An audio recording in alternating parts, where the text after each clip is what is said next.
Aquele que crê no Filho tem a vida eterna, mas aquele que permanece rebelde contra o Filho não verá a vida, mas sobre ele permanece a ira de Deus. Vamos orar. Vem, bendito Pai, enche o ambiente da verdade. Isso que importa para nós. Queremos estar completamente revestido da luz bendita da Tua palavra, que vem da Tua boca para nós. E queremos, Pai, Te engrandecer, fazer com que o ambiente aqui seja tomado de temor em nossos corações. Tu és o Deus da verdade. Tu falas a verdade. E através desse texto glorioso, queremos que a palavra venha ferir nosso orgulho, nossa vaidade completa, para que sejamos esclarecidos pela palavra. Em nome de Cristo. Amém. Podeis aceitar, irmãos. Eu quero pregar nesta noite, nesse texto. Eu já preguei uma vez nesse texto com um tema diferente. Rebelde contra o Filho. Agora eu quero pregar sobre esta declaração aí de Cristo. Não verá a vida. Eu creio, irmãos, que é um texto tão precioso, tão rico. Se nós jogarmos ou passar por cima, nós vamos pegar só as espumas, né? Nós temos que pegar a riqueza que tem nesse texto aqui para o nosso bem. Eu estou certo, irmãos, que o texto vai ferir o nosso orgulho, nossa vaidade. Mas é importante que faça isso. Diante de Deus, nós temos que cair. Nós não vamos ficar em pé e gritando, aplaudindo Deus. Cale-se diante dele toda a terra, como diz o livro de Abacuque. Então, queridos irmãos, o texto deixa muito claro que tem alguém que tem a vida e tem alguém que não tem. Os irmãos estão percebendo? O que crê no Filho, é bem claro o texto. Ele tem vida eterna. É importante que nós ressaltemos isto. Tem vida eterna. Não confunda vida eterna com o céu. O céu é o resultado da vida eterna. Você vai ter lá. Estou falando de vida aqui. Não estou falando de um lugar. Muito importante que saibamos disso. Vida. E lembre que isso aqui condiz com todo o Evangelho de João. O Evangelho de João, a lição central é que Cristo veio trazer vida. Vida. Ele veio dar vida eterna. O outro lado diz que o que permanece rebelde contra o Filho, na versão atualizada, não verá a vida. Olha, queridos, talvez vocês possam dizer, pastor, eu não vejo tanta importância numa declaração dessa. Mas tem sim. E nós precisamos examinar. Uma razão que eu diria para os irmãos, e nós achamos que não tem tanto significado, é porque nós compreendemos vida de uma forma diferente, né? Vida para nós é alguém com muita vivacidade, que pula, que grita, que é alegre, que contagia todo mundo. Isso é pensando no indivíduo. Quando nós chegamos numa reunião social, por exemplo, onde todos estão brincando, o ambiente estava cheio de vida. Mas a Bíblia não está tratando disso aqui. Ela está mostrando vida como contraste da morte. Ou tem vida ou está morto. Então, queridos irmãos, o texto é também desafiador, além de revelador. porque vai mostrar para nós, e cada um que aqui está, você é desafiado a saber se tem vida ou não. Porque se você não tem vida, você está perdido. Aquele que permanece rebelde, está muito claro o texto aqui. O que permanece rebelde contra o Filho.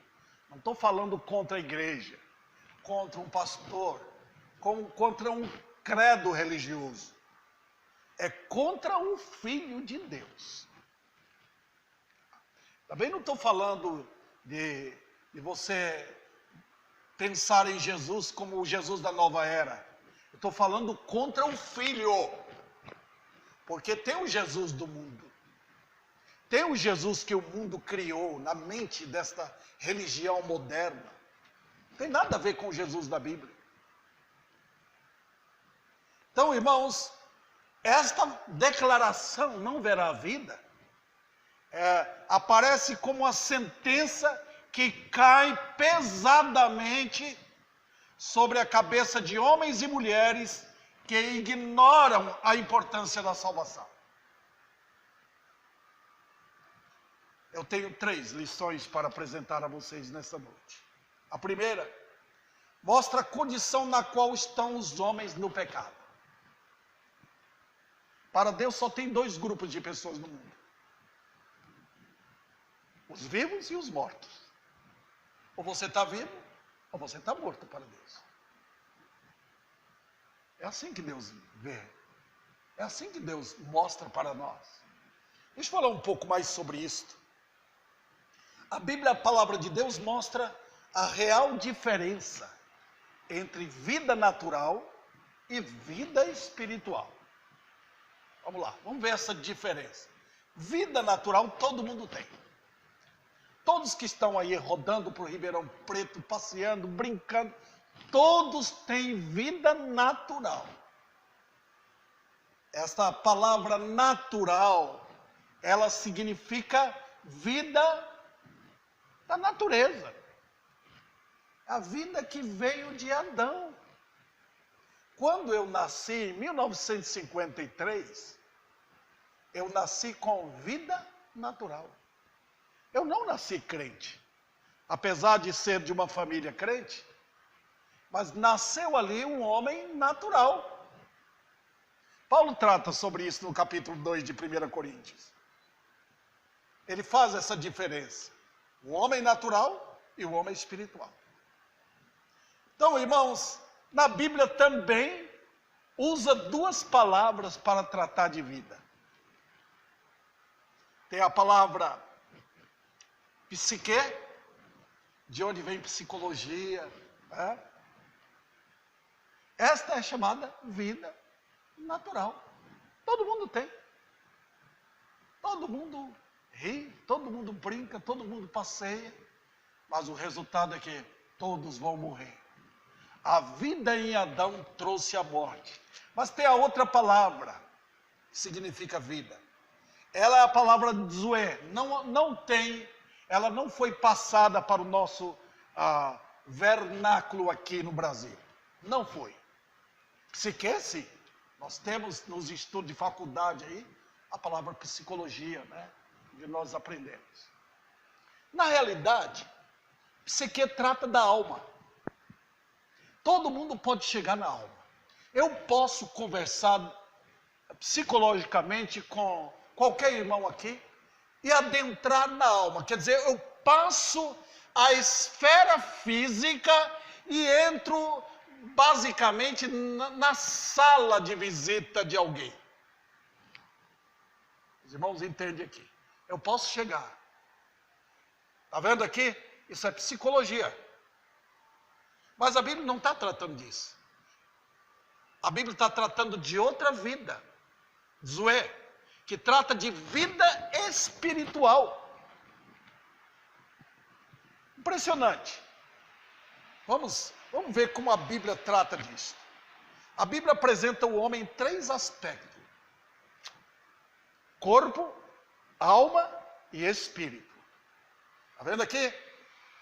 E a Bíblia mostra as 3 palavras. O corpo é a palavra bios. Está em 1 João. Bios trata desse aspecto físico. De onde vem a palavra biologia. Alma é a palavra psique. Espírito é zoe. Quando nós caímos em Adão, no Éden, nós ficamos sem o Espírito. O Espírito no homem natural é morto. Não funciona. É por isso que Deus diz, quem não tem um filho, não tem a vida. Falta a vida. Todos nós aqui, irmãos, nascemos com a vida em Adão, não em Jesus. Notem, eu nasci com a vida em Adão, não a vida que há no Filho de Deus. Então eu sou natural. O que funciona no homem natural? Corpo e alma. Eu já preguei muito sobre isso aqui. Vale a pena sempre ressaltar sobre esse assunto. Mas notem, quando a Bíblia fala aqui em João, não verá a vida, em que aspecto está tratando? Está tratando que eu não tenho esse aqui. A vida que há no Filho de Deus, não há. A vida natural que eu nasci com ela e você nasceu, ela é fruto do pecado.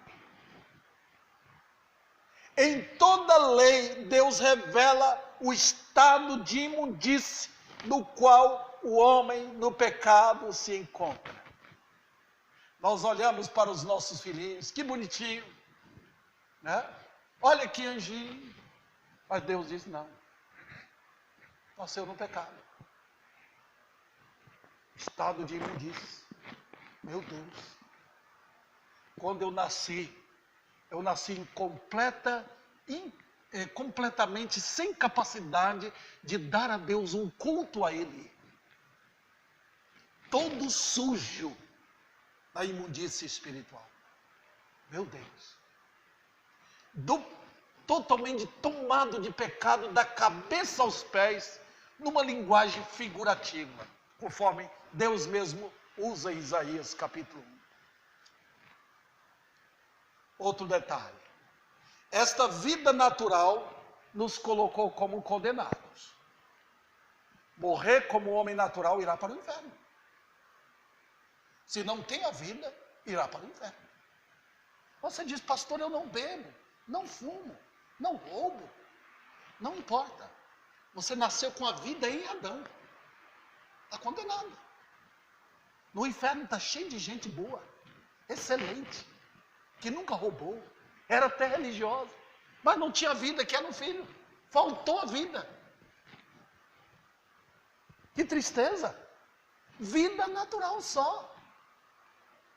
Outro detalhe, não importa se você parece incrivelmente até crente, né?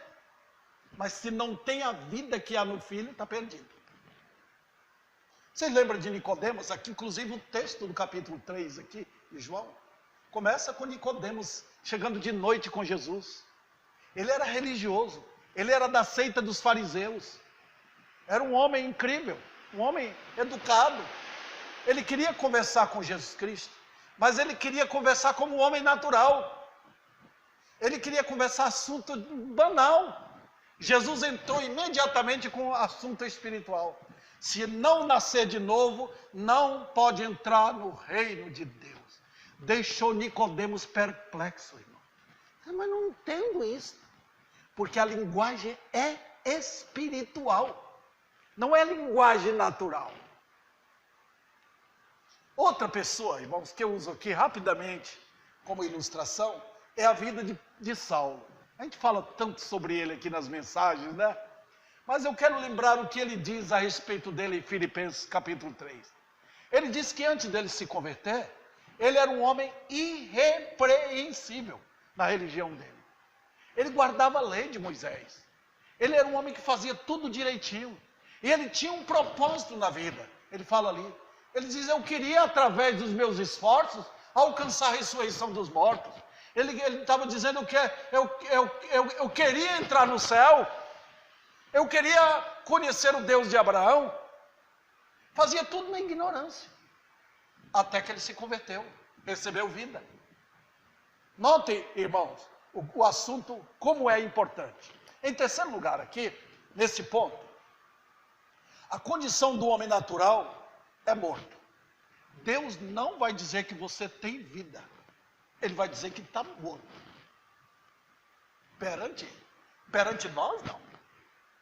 Perante os amigos, eu vou considerar eles como vivos. Os parentes meus, vizinhos meus. Eu não vejo o estado deles de mortos. Mas Deus disse que estão mortos para ele. Funciona nada. Vamos adiante. A existência de um morto, para que serve? Sem qualquer valor para a eternidade, irmãos. Quando alguém morre, o que você faz? Pode ser a pessoa mais querida sua. Papai, a mamãe, o irmão seu, não importa. Quando morre, você não quer o corpo ali perto. Você fica um pouquinho. Deve ser levado para o cemitério logo. Deve ser sepultado. Nota o morto para Deus. Qual é a condição? Deus diz, não serve. Está morto. Nada funciona para Deus. Outro detalhe. Sendo morto, sabe o que funciona nele? Sua alma. A alma está sozinha lá dentro. Olha uma alma sem salvação. Você olha aquela pessoa, pode ter dinheiro, pode ter uma religião, mas a alma está sozinha, desamparada, numa verdadeira escuridão, falta vida lá dentro, não tem. Caminha para a morte eterna. Morto caminha para a morte eterna.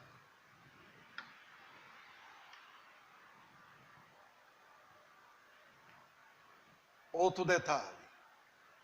Não há qualquer diferença entre os mortos, a não ser na aparência.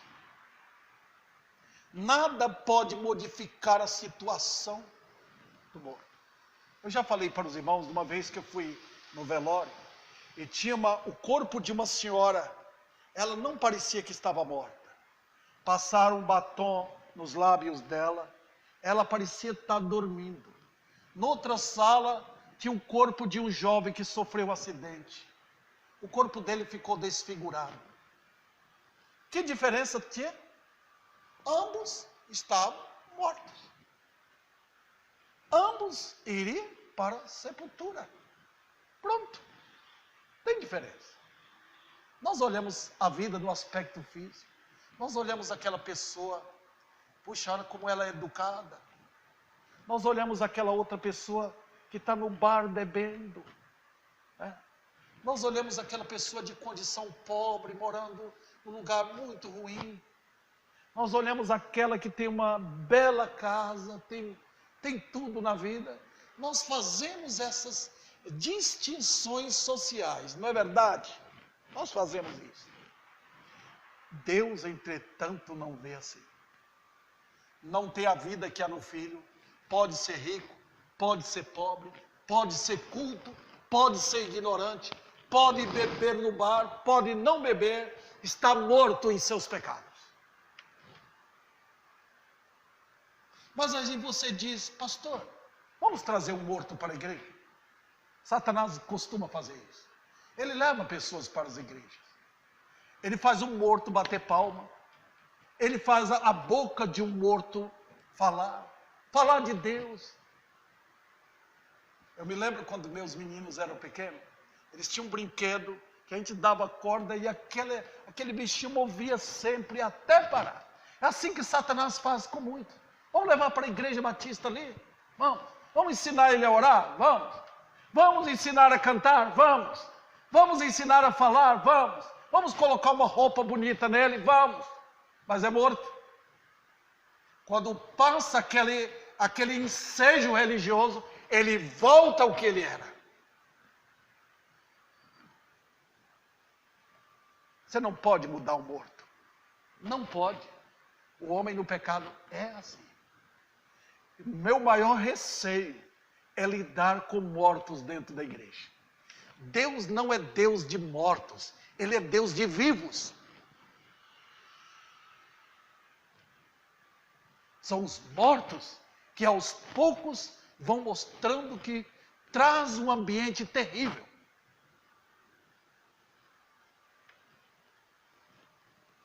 Olha, queridos, tente enfeitar, tente, e você vai ver que não demora, o morto manifestará o que ele é. Vamos para o segundo ponto. Segundo ponto, uma condição permanente, sem vida. Você diz, desde quando, pastor? Desde que nasceu. Nasceu morto. Mas, puxa, eu não nasci morto, nasceu para Deus. Deixa eu voltar um pouquinho aqui para mostrar alguma coisa sobre isso. Algumas pessoas na Bíblia foram convertidas no útero da mãe. Impressionante. João Batista foi um desses. Sabe quem faz isso? Como é que você pode evangelizar uma criancinha no útero da mamãe? Deus faz. João Batista se converteu no útero da mãe.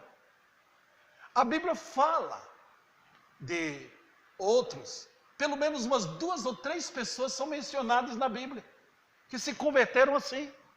Impressionante. Porque o evangelista é Deus.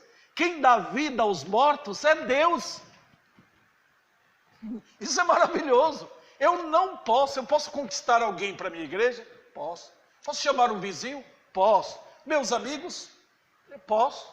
Os irmãos podem fazer isso. Encher aqui de pessoas, mas vocês não podem dar vida. Nós não damos vida nenhuma barata, irmãos, quanto mais um ser humano. Eles continuarão mortos, desde o nascimento. Agora vamos para as provas disso. Eu ilustro na minha vida.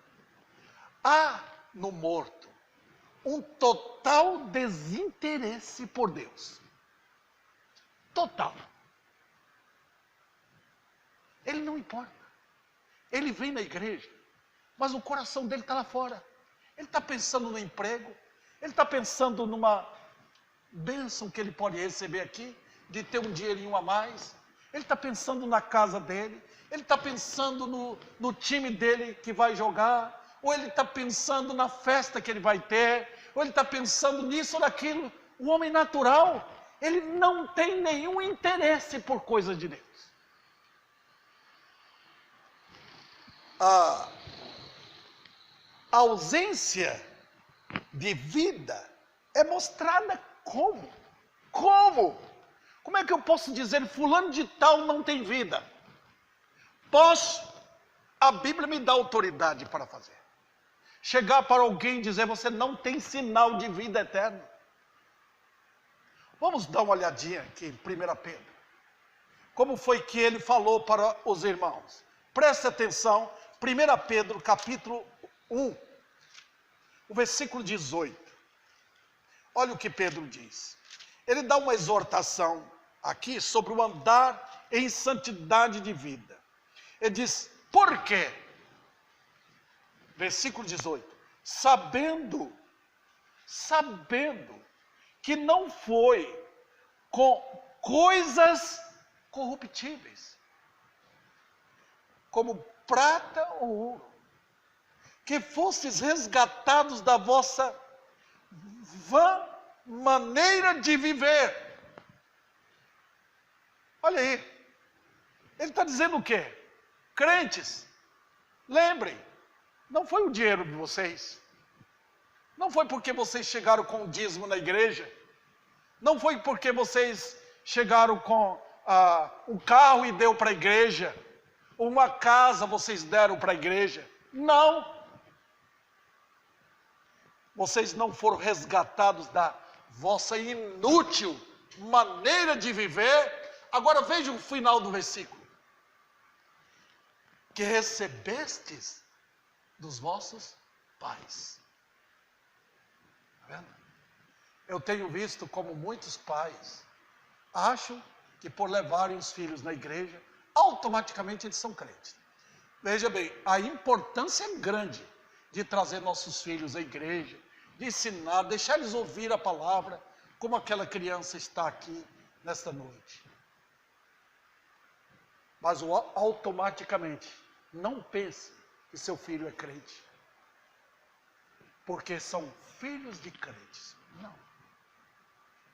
Eu nasci, queridos irmãos, como meus filhos também, nascemos numa família evangélica. Minha mãe me levava para a igreja desde pequeno. Eu ia no colo dela. Quando eu vou na Bahia, eu sempre lembro o local onde eu sentava no colo de minha mãe e ficava ali quando era pequeno. Mas não era crente. Eu não tinha vida. E fui crescendo assim. O que é que eu recebi de meus pais para Deus? Nada. Uma vã maneira de viver. Vã maneira de viver. Pronto. Agora, irmãos, isso declara que o homem natural sem vida, ele vai servir quem? A vida é para servir, irmãos. Nós estamos no mundo para servir. Ou eu sirvo a Deus, ou eu sirvo a pecado. Não tem meio termo. Ninguém fica em cima do muro em termos de serviço. Ninguém tem livre-arbítrio, não. Ninguém pode chegar e dizer, hoje eu vou escolher servir a Deus. Você já nasceu servindo a alguém. Quem foi? O pecado. Notem que Paulo fala em Romanos capítulo 6. Não precisa abrir lá. Paulo está tratando ali da maneira como nós antes servíamos a injustiça. Nós vivíamos assim. Nós não íamos para a igreja. Não era o nosso prazer a Bíblia. Nosso prazer era mentir. Falar que a vida está ruim. Falar, ó, chuva, por que caiu hoje? Por que desmanchou meu prazer? Por que não veio uma chuvinha também? Por que esse sol quente? A vida era reclamar, blasfemar de Deus. Nós não servimos ao Senhor. Não, nós servimos ao pecado. Olha a nossa boca como era. Olha o nosso coração. Olha os nossos pés. Para onde nós íamos sempre? Para o pecado. Não era assim? Claro, os seres humanos foram criados para servir. E a Bíblia diz que nós somos escravos daquele a quem servimos. Vamos adiante. Outro detalhe. Muitos pensam que tem liberdade. Não há. No pecado não tem liberdade. A liberdade do homem é igual um peixe. O peixe é livre dentro d'água. Tirou da água, ele fica se debatendo até morrer. O homem no pecado é assim. Você não consegue se tirar, ele vai sentir falta do pecado. É o habitat dele. Ele quer estar ali, ele respira aquilo.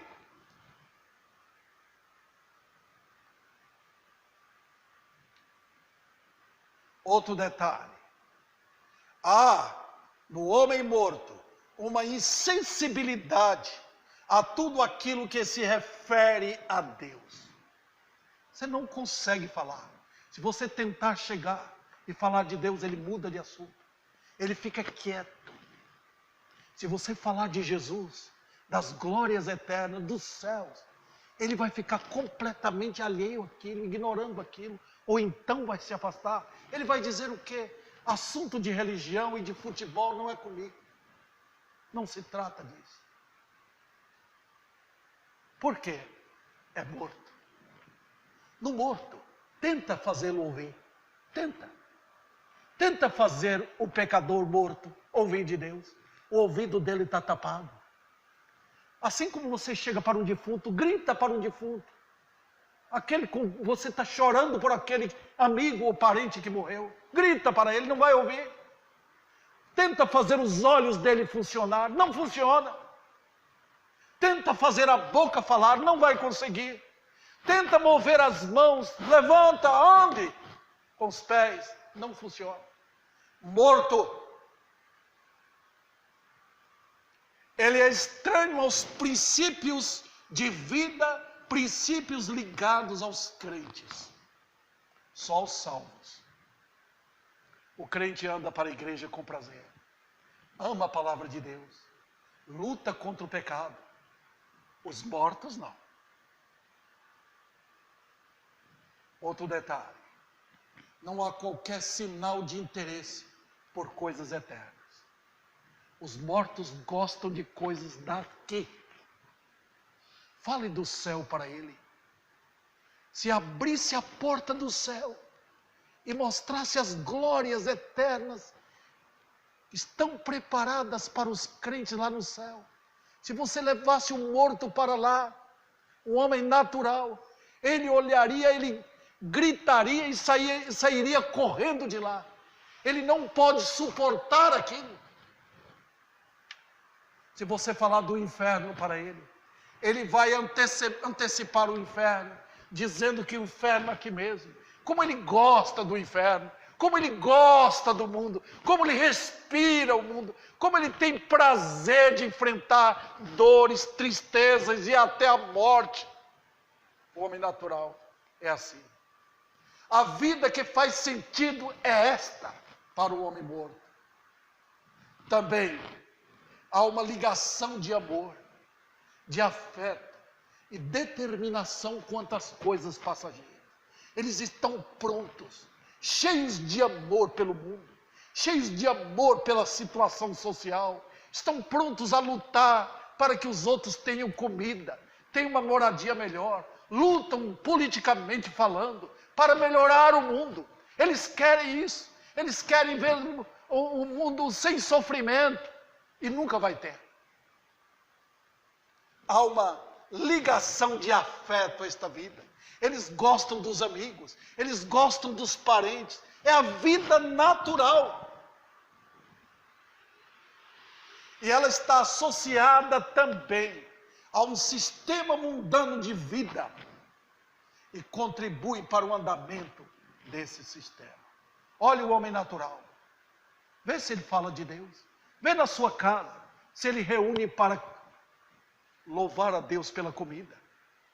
Vê se ele rende graças ao Senhor.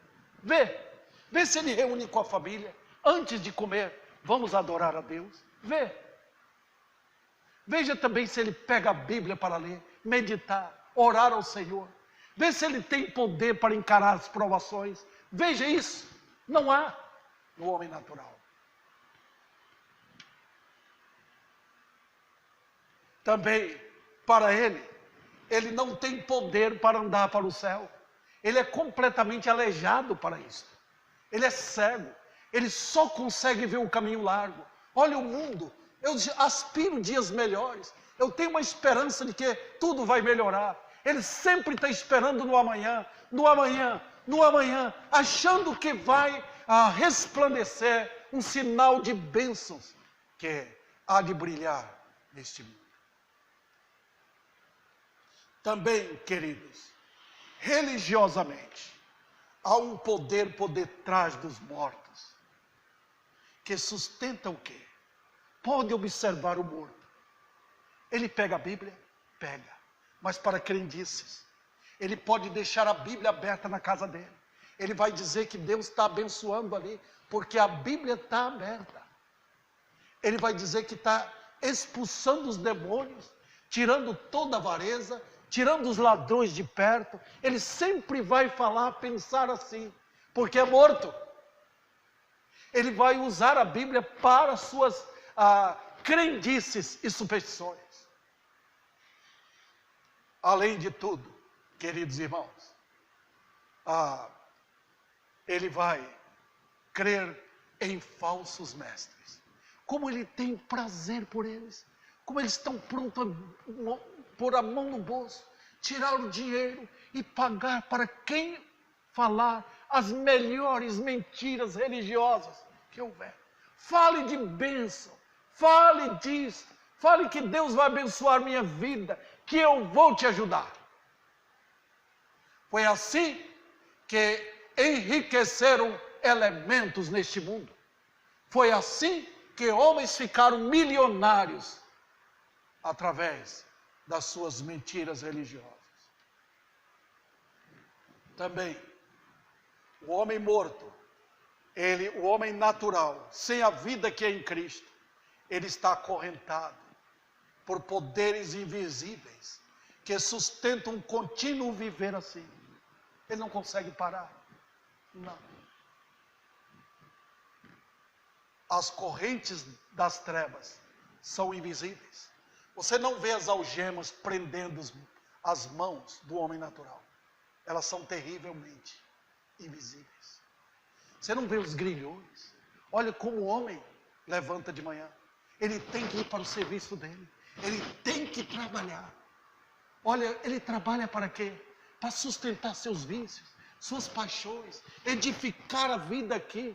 Ele não tem outra esperança. A esperança dele está aqui. Ele não tem esperança na glória. Não tem. Ele é morto.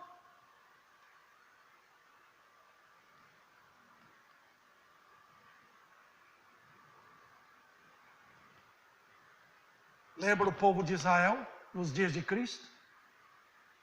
Era um povo completamente cego. O Senhor da glória estava à frente deles e eles não viam. Eles olhavam para Moisés, achando que Moisés era o ídolo deles, ou até Abraão. Mas o Senhor estava ali. E quando o Senhor mostrava a verdade para eles, dizendo: eu sou o Senhor, eu sou o Deus de Abraão, eles abaixavam para pegar pedras e atirar no Senhor. Há uma ligação muito íntima entre o homem natural e o próprio diabo. Eles têm um prazer pelo pai da mentira. Satanás é um príncipe encantador. Ele sabe como mentir. Ele sabe como arder, vamos dizer assim, criar novas mentiras. E os homens vão atrás. Quanto mais o mundo está melhor, mais Satanás é adorado, respeitado como um grande líder.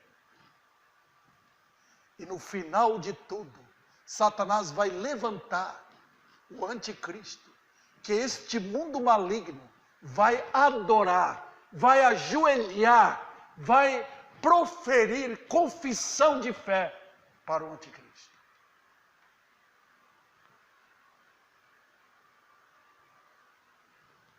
Vamos para a parte final. Qual é a triste sentença do texto? Volte para João, capítulo 3, versículo 36. Não verá a vida. Meu Deus, que desespero. E é sobre isso que eu quero falar um pouco aqui. Antes de entrar no assunto aqui propriamente dito. Nosso coração como crente, nosso coração, nós devemos amar essas pessoas que já estão condenadas para nunca verem vida. Será que eu posso amar alguém que irá para o inferno? Que não verá a vida? Paulo amou? Amou. Ele disse que orava para Israel, perdido Israel, querendo ver todo mundo salvo. Como é que eu posso, irmãos, ver o meu vizinho, meu parente, alguém querido meu, sem vida, e ainda amar aquela pessoa, chorar por ela, querer vê-la salva, mesmo que Deus não vai salvar? Incrível. Pode haver isso? Pode. O crente tem que ser tomado de grande emoção, por saber que Deus o escolheu, e está vendo que tem almas que estão claramente definidas, que não serão salvas. Nota o que o Senhor diz: não verá a vida. Como é que eu posso saber? Olha aquele homem ali, ele permanece rebelde contra o filho, ele permanece pronto a não ir na igreja, não ensinar a família as coisas de Deus, ele permanece sem querer ouvir a verdade, ele pronto para os bares, para qualquer coisa, gastar seu dinheiro com banalidade. Ele não quer ouvir, permanece rebelde contra o filho. O pastor prega, ele xinga o pastor, ele não quer ouvir a verdade. Não verá a vida. Milhões e milhões morreram sem ver a vida. Então vamos para esse ponto aqui. Por que não verá a vida? Porque a vida está no Filho. Se eu não tenho Jesus, eu não tenho a vida. Pronto. Se Jesus não habita em mim, eu não tenho vida. Quem tem um Filho tem a vida. Vamos lá. Do pecado, o homem está ligado a Adão. Ele é filho de Adão, não filho de Deus. Ele é um Adãozinho na cara. Então, queridos, olhemos bem. O que é o mundo? O mundo é um cemitério espiritual. Um ambiente de trevas, de terror. Não verá vida, por quê? Porque fulano de tal não verá vida. Ei-lo, rebelde. Não verá, porque não há possibilidade de vê-la fora da determinação de Deus. A vontade não é dele, é de Deus o Pai. Todo aquele que o Pai me dá, nota como Jesus ligou, todo aquele que o Pai me dá, esse virá a mim. Nota como Deus trabalha, como Deus opera. Então não verá a vida, porque Deus determinou que não verá.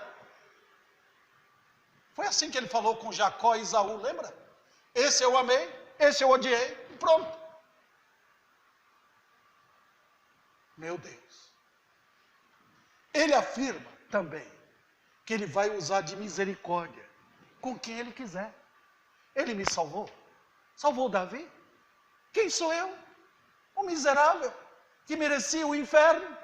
Ele teve compaixão de mim, me abraçou, me amou.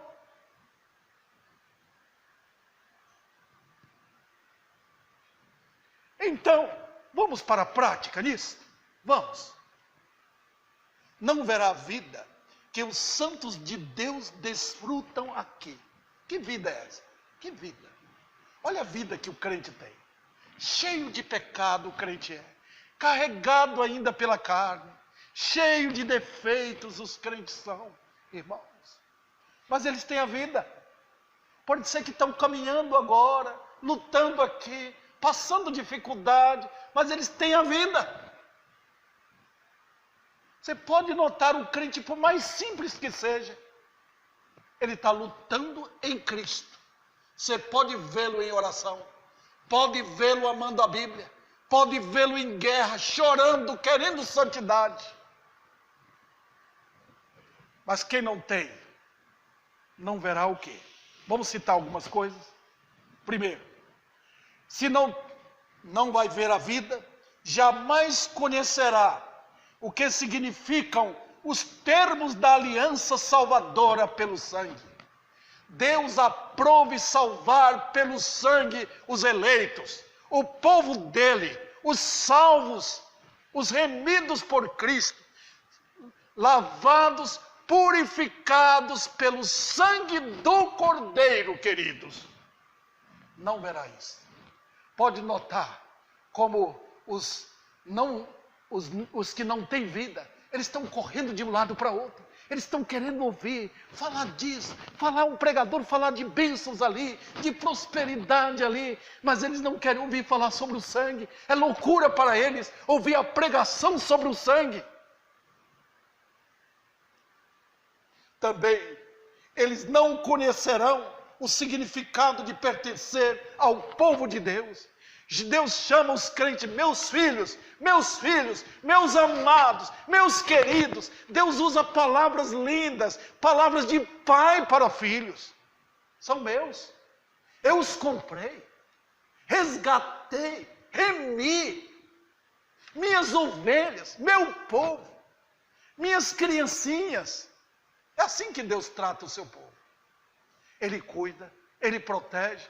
Mas quem não tem vida, não experimenta isso, nem sabe o significado disso.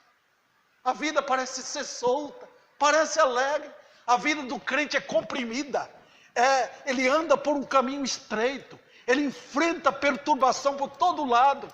Ele caminha enfrentando às vezes choro e angústia para o céu.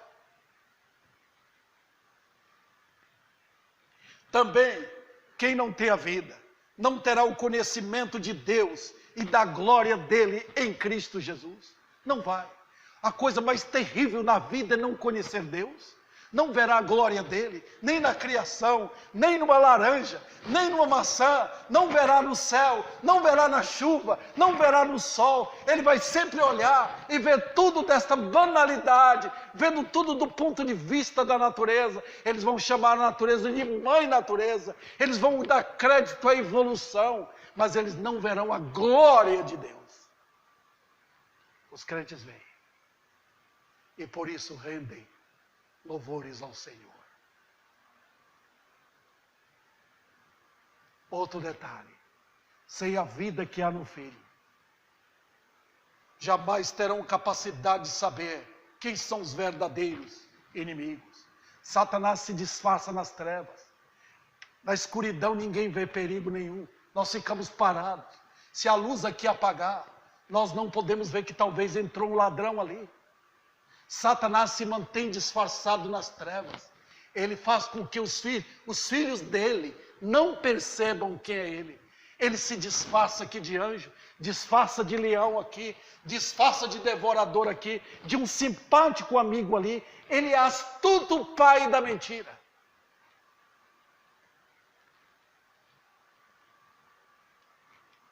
Também, queridos, quem não tem a vida que há no Filho, jamais conhecerá o amor de Cristo nos santos, o poder libertador da graça. Como vão ficar livres de palavrões? Como vão ficar livres de imoralidade? Como vão ficar livres de uma vida infernal que vivia, dos vícios e maldades desse mundo? Como? Só o poder da graça. Quem não tem vida continua escravo até a morte e seguirá para o inferno assim.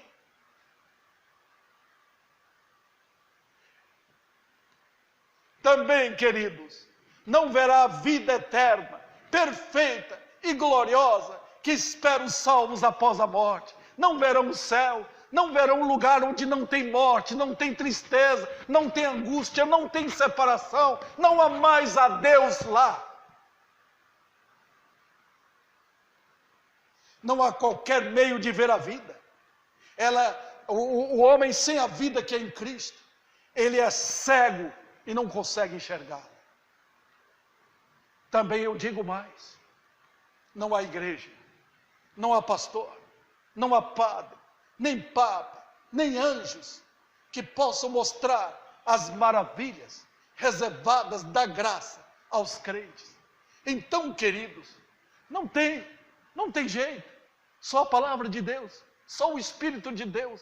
Eu não posso fazer isso por ninguém aqui. É Deus quem faz na vida do povo dele. O homem sem vida é como uma águia assentada numa mina de ouro sem saber. Eles não podem ver o que Deus tem feito para os santos.